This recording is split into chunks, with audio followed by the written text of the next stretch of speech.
Welcome back to our channel. तो उम्मीद है कि आप सब खैरियत से होंगे। आज हम जिस वीडियो पर रिएक्ट करने जा रहे हैं उसका टाइटल है India's most insane project with Saudi Arabia undersea cable to connect power grids। तो इस वीडियो में बेसिकली हमें टेक्नोलॉजी के लिहाज से चीज़ें देखने को मिलेगी और अगर इंडिया में पहले जो है वो बात की जाए कि किन चीज़ों पर काम हो चुका है तो उसमें हम किसी एक चीज़ पे बात नहीं कर सकते, क्योंकि वहाँ पे ऑलमोस्ट टेक्नोलॉजी पे, ट्रांसपोर्ट पे, एजुकेशन पे, हॉस्पिटल पे, मतलब हर चीज़ पे जो है वहाँ पे काम किया जा रहा है और वो हमें सारी जो वो काम कर रहे हैं वो देखने को भी नज़र आ रहा है। तो इस वीडियो को देखते हैं और एंड पे इसके बारे में बात करते हैं। So let's start. नमस्कार and welcome you all to world affairs. मैं हूं प्रशांत धवन। नाउ G20 समिट के बाद भी इंडिया की फॉरेन पॉलिसी में जो एक्टिविटी है ये थमी नहीं है। रिसेंटली देखा गया कि मोहम्मद बिन सलमान अलग से एक इम्पोर्टेंट विजिट पे आए टू इंडिया। यहाँ पर आप देख पाओगे इससे रिलेटेड जो सरकार ने वीडियो है ये भी करी है रिलीज। और इस दौरान एक बड़ी न्यूज़ ये सामने आई कि भारत और सऊदी अरेबिया अपना जो इलेक्ट्रिसिटी ग्रिड है, जो पावर ग्रिड है, इसको कनेक्ट करने वाले हैं। इसका मतलब बहुत ही सिंपल लैंग्वेज में ये है, कल को मान लीजिए इलेक्ट्रिसिटी की कमी पड़ती है इंडिया में तो इलेक्ट्रिसिटी सऊदी अरेबिया भेज पाएगा भारत को। एक्चुअली भेजना वर्ड गलत होगा, बेच पाएगा भारत को। और सेम काम इंडिया कर सकता है सऊदी अरेबिया के लिए। और ये सब जो एक लार्जर प्लान है India middle east Europe economic corridor, उसके अंडर किया जा रहा है। डिस्कस करेंगे कि एक अंडर सी केबल के साथ, पानी के नीचे जो केबल भिजती है उससे हम इलेक्ट्रिसिटी इंडिया से सऊदी अरेबिया, सऊदी अरेबिया से इंडिया कैसे ला पाएंगे। बहुत कुछ यहाँ पे आपको जानने को मिलेगा। Lot to know, lot to discuss as always. But before we begin, आगे बढ़ने से पहले आपसे क्वेश्चन पूछूंगा। क्वेश्चन यहाँ पर यह है कि हाल ही में वो कौन सा एशियन देश है जिसने अपनी पहली tactical nuclear attack submarine launch करी है। ये है यहाँ पे आपकी options, China, Pakistan, north Korea या साउथ कोरिया। कमेंट सेक्शन में करिए उत्तर। सही आंसर मैं आपको दूंगा वीडियो के एंड में। ना मैंने कुछ दिन पहले एक वीडियो में आपको समझाया था कि G20 समिट में एक कॉन्सेप्ट पर एग्रीमेंट हो चुका है कि इंडिया मिडल ईस्ट और यूरोप को प्रॉपरली कनेक्ट किया जाएगा, ना सिर्फ ट्रेड के जरिए, इंटरनेट केबल के जरिए, रीन्यूएबल एनर्जी के ट्रांसफर के जरिए, हर तरफ से ये दोनों महाद्वीप और ऑलमोस्ट आप कह सकते हैं ये जो तीनों रीजन है इन्हें कनेक्ट कर दिया जाएगा। नाउ इसके बारे में जब जो बाइडन ने ट्वीट करी थी, इन्होंने कंट्रीज के नाम लिए थे। इन्होंने कहा था कि USA, India, Saudi Arabia, UAE, France, Germany, Italy और ऑफ कोर्स जो यूरोपियन यूनियन के बाकी देश हैं, ये सब मिलकर फाइनेंस करेंगे, फंड करेंगे, उसके अलावा प्लान करेंगे इस पूरे प्रोजेक्ट को। और व्हाइट हाउस ने अपनी वेबसाइट पे ऑन रिकॉर्ड ये लिखा था 60 दिन के अंदर अंदर जो भी इंफ्रास्ट्रक्चर रिक्वायरमेंट्स है इस पर बात शुरू हो जाएगी, काम शुरू हो जाएगा। और बेसिकली इस प्रोजेक्ट को लेकर ना एक अर्जेंसी दिख रही थी कि everything will be done fast. ये आसानी है कि बोल के बैठ गए, फिर अगले समिट में फिर से बात करी, फिर चौथे पांचवें साल में काम हो रहा है। इसी साल आप देखोगे इस कॉरिडोर से रिलेटेड बहुत सारा काम होगा। और जो बाइडन ने जब इस कॉरिडोर के बारे में ट्वीट करी थी, इन्होंने स्पेसिफिकली एक पॉइंट ये मेंशन किया था कि एक बार जब ये कॉरिडोर बिल्ट हो जाएगा ना तो it will make it easier to trade, export clean energy. ये बहुत इंपॉर्टेंट है, क्लीन एनर्जी। हम लोग ये चाहते हैं भविष्य में कि सोलर पावर इंडिया में जो आ रही है ना, अगर मान लो इंडिया बहुत सारे सोलर पार्क बनाकर बैठा है, हमारे पास सोलर पावर इकट्ठा हो चुकी है बहुत सारी, हम इसको बेच पाए सऊदी अरेबिया को, सऊदी अरेबिया आगे इसको बेच पाए यूरोप तक। तो जो ये रीन्यूएबल एनर्जी का ट्रेड है ये हम बढ़ाना चाहते हैं। याद रखिएगा, हम जो ये एनर्जी ट्रांसफर की बात करें, हम ये नहीं कह रहे कि इंडिया में कोयला जलाकर बिजली बनाई गई, उसी बिजली को हमने आगे ट्रांसफर कर दिया या बेच दिया। नहीं, बिल्कुल नहीं। ये सब कुछ किया जा रहा है रीन्यूएबल एनर्जी को प्रमोट करने के लिए। क्लाइमेट चेंज एक बड़ा एंगल है यहाँ पर। तो जो ये बड़ा ग्रैंड प्लान है ना, इसकी शुरुआत हो चुकी है। मेरे हिसाब से देखो, पहले तो काम यही किया जाएगा कि इंडिया को जोड़ो प्रॉपरली मिडल ईस्ट से। मिडल ईस्ट को यूरोप से जोड़ना थोड़ा सा ट्रिकी रहेगा क्योंकि बीच में थोड़े डिस्प्यूट भी आते हैं और इजराइल का भी थोड़ा इशू है। इजराइल और सऊदी अरेबिया को बैठकर बहुत सारे इश्यूज पर नेगोशिएट करना पड़ेगा। तो सऊदी अरेबिया ने ना अभी तक ये डिसाइड ये किया है कि इंडिया जो एक आप कह लीजिए ज्यादा फ्रेंडली कंट्री है, उनके साथ बैठकर ये डिसाइड करते हैं कि कैसे एक अंडर सी केबल, जी हाँ, एक अंडर सी केबल गुजरात से पहले जाएगी यूएई में और फिर यूएई से जाएगी सऊदी अरेबिया में। इसका एक ऑल्टरनेट रूट ये भी डिस्कस किया जा रहा है कि ये अंडर सी केबल पहले जाएगी ओमान में, फिर जाएगी सऊदी अरेबिया में। अब यहाँ पे आप कह सकते हैं wait, how is this possible कि मान लो इंडिया के पास एक्स्ट्रा इलेक्ट्रिसिटी है, ये इलेक्ट्रिसिटी सऊदी अरेबिया चाहेगा क्यों? सऊदी अरेबिया के पास नेचुरल गैस है, इनके पास ऑयल है, ये वो सब यूज करके बनाएंगे ना इलेक्ट्रिसिटी। तो देखिए, जिस तरीके से भारत ने वादा किया है कि 2070 तक, आपको याद होगा पीएम मोदी ने ये बात अनाउंस करी थी कि 2070 तक इंडिया एक zero net carbon emission country बन जाएगा। बेसिकली इंडिया से कार्बन एमिशन निकलेंगे ही नहीं, जिससे क्लाइमेट चेंज और ज़रा बढ़े। तो जो इंडिया का टारगेट है 2070 का, सऊदी अरेबिया का भी टारगेट है 2060 का। तो इसलिए सऊदी अरेबिया भी रीन्यूएबल एनर्जी पर फोकस करना चाहता है। मगर रीन्यूएबल एनर्जी की प्रॉब्लम एक थोड़ी ये रहती है कि ये वातावरण पर, दिन पे, रात पे डिपेंड करती है। फॉर एग्जांपल अगर हम बात करें सोलर पावर की, सोलर पावर के लिए ऑब्वियसली आपको सन चाहिए। तो मान लो अभी सूर्य देवता की जो किरणें हैं ये पहुंची है इंडिया तक, सऊदी अरेबिया में अभी भी अंधेरा है, तो यहाँ पे इलेक्ट्रिसिटी की नीड ये लोग कैसे पूरी करेंगे? या तो स्टोर करेंगे, बहुत सारी बैटरीज बनाएंगे, लिथियम आयन बैटरीज का एक बहुत ही बड़ा स्टोरेज बना देंगे जिससे हमेशा इनके पास इलेक्ट्रिसिटी स्टोर्ड हो। उसमें देखिए प्रॉब्लम आती है, पहली बात तो खर्चा बहुत ज़्यादा होता है, उसके अलावा इतने बड़े स्केल पर लिथियम एक्सट्रैक्ट करना भी ना एनवायरनमेंट के लिए इतना अच्छा होता नहीं है। तो एक बहुत अच्छा ऑप्शन ये होगा कि जब इंडिया में सूर्यदेव की कृपा हो रही है तो इंडिया से जो पावर है ये जाए सऊदी अरेबिया में। फिर जब सऊदी अरेबिया में सूर्य है, यूरोप में अंधकार है, तो सऊदी अरेबिया जो ये इलेक्ट्रिसिटी है ये बेचे यूरोप को। तो ये कॉन्सेप्ट है one sun one earth one grid का, यही कॉन्सेप्ट है और इसको अब हम देख रहे हैं कि स्लोली मूव किया जा रहा है। इसने बेबी स्टेप्स लेने स्टार्ट कर दिए हैं। अब यहाँ पे आप एक क्वेश्चन ये पूछ सकते हैं कि एक अंडर सी केबल से इलेक्ट्रिसिटी, ये तो एक फ्यूचरिस्टिक कॉन्सेप्ट है, इसके बारे में कभी सुना नहीं था।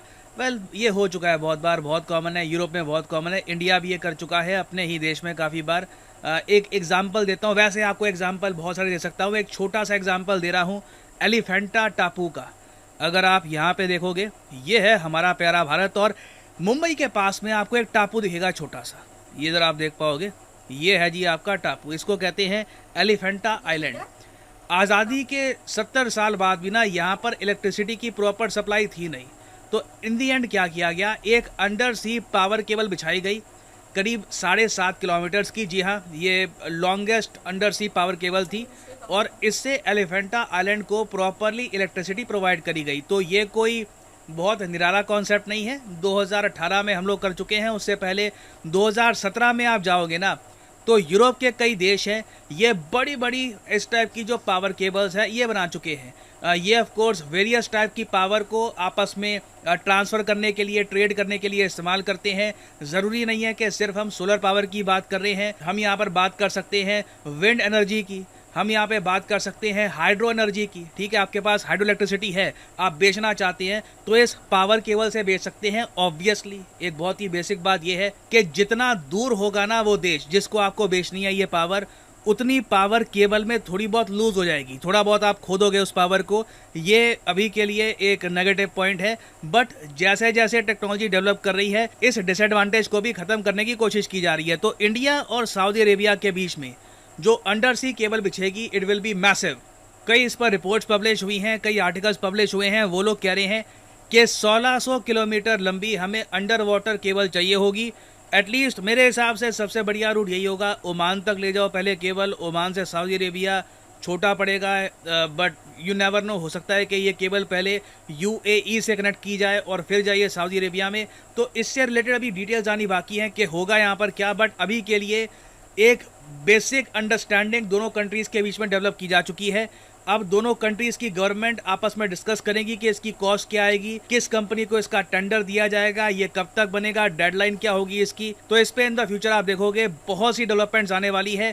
ये टॉपिक बहुत ही ज्यादा न्यूज में रहेगा और ऐसा नहीं है कि ये सब जो प्रोजेक्ट्स हैं ये सिर्फ लिमिटेड हैं to the India Middle East Europe corridor. Australia भी अपनी तरफ से प्रयास कर रहा है ऐसी अंडर सी केबल बिछाने की। एक देखिए प्रोजेक्ट ये चल रहा है जहां पर नॉर्दर्न ऑस्ट्रेलिया को सिंगापुर से कनेक्ट किया जाएगा और इंडिया और सिंगापुर भी बात कर रहे हैं कि अपनी पावर ग्रिड को आपस में कनेक्ट कर दिया जाए। तो इन द फ्यूचर अगेन ये सब जो काम है मोस्ट प्रॉब्ली कंप्लीट की अगर मैं बात करूं ना कि खत्म कब होंगे, प्रॉब्ली 2030 के आसपास। It is very much possible क्योंकि ये मैसिव प्रोजेक्ट्स हैं, इसमें इन्वेस्टमेंट चाहिए होगी, इसमें टाइम लगेगा ये केबल्स बिछाने में।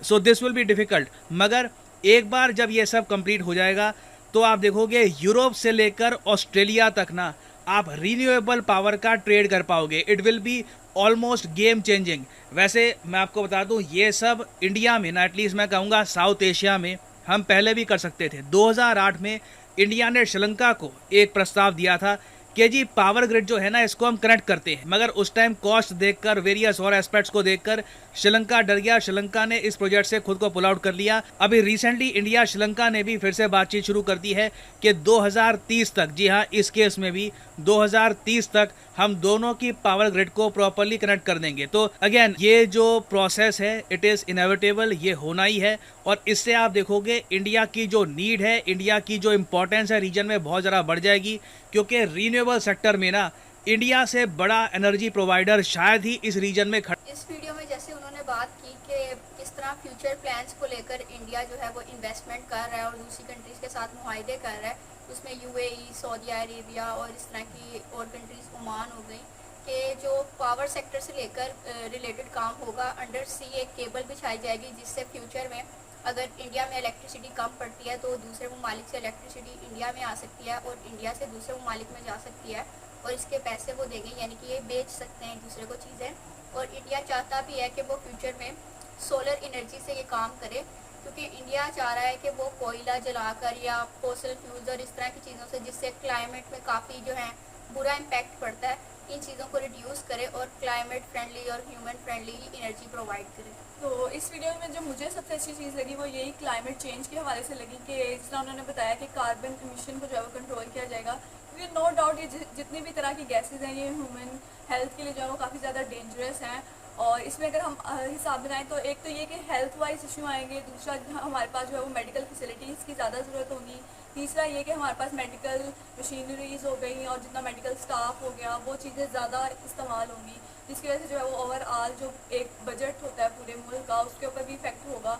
तो ये सारी चीज़ें हैं कि अगर हम सिर्फ उसी के जो सोर्स है उस चीज़ का हम उसी को जो है वो कंट्रोल कर ले तो इन सारी चीज़ों पर जो है वो ओवरकम किया जा सकता है। तो वो एक काफ़ी अच्छा और वैलिड पॉइंट था कि जिस पर काम किया जा रहा है। और इसकी वजह से ये भी एक बेनिफिट होगा कि इससे जितना माहौल और एनवायरनमेंट है वो भी खुशगवार और प्लेजेंट रहेगा, क्योंकि इससे एक तो गैसेस वगैरह नहीं जाएंगी और जब माहौल काफ़ी अच्छा होगा तो इससे बीमारियां भी कम होंगी। और इसके अलावा जो दूसरा पॉइंट उन्होंने रेस किया कि अब इंडिया इस पर किस तरह से काम करता है कि केबल जो है वो अपने किसी दूर के ममालिक के साथ पहले कनेक्ट करे और उसके बाद फर्दर आगे कंट्रीज़ को कनेक्ट करे, या फिर इंडिया के सबसे करीब जो मुल्क है उसके साथ कनेक्ट करे। क्योंकि उन्होंने बताया कि अगर हम किसी दूर के मुल्क से कनेक्ट करते हैं पहले तो उसमें अगर केबल की जो लंबाई है वो ज़्यादा होगी तो इसकी वजह से कुछ ना कुछ एनर्जी रिड्यूस हो जाएगी जब दूसरे मुल्क को पहुँचेगी।